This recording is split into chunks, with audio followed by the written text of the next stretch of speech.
مصر میں صدر حسنی مبارک کو اقتدار سے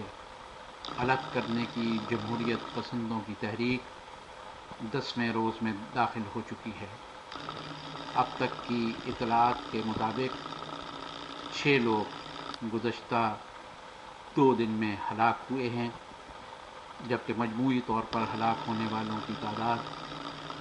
350 سے زیادہ ہے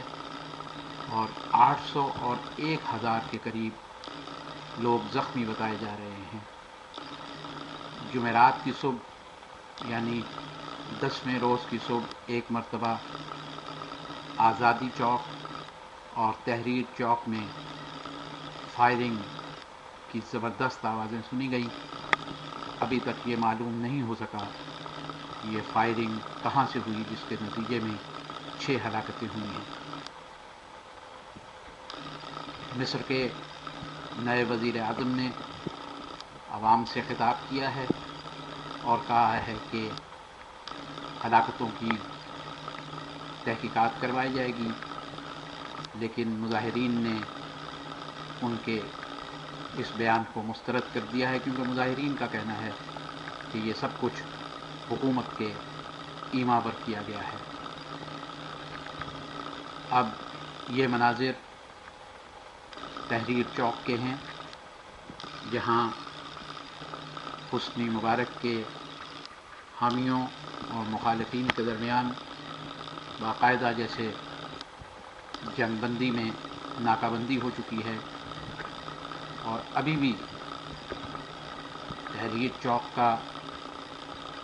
مصر کے قدیم عجائب گھر کے قریب جو پل ہے، اس پر اور اس کے قریب ہزاروں کی تعداد میں لوگ موجود ہیں۔ گزشتہ رات بھی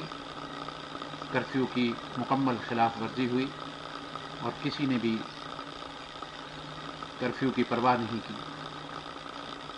آج صبح کی اطلاعات کے مطابق فوج نے اس پل سے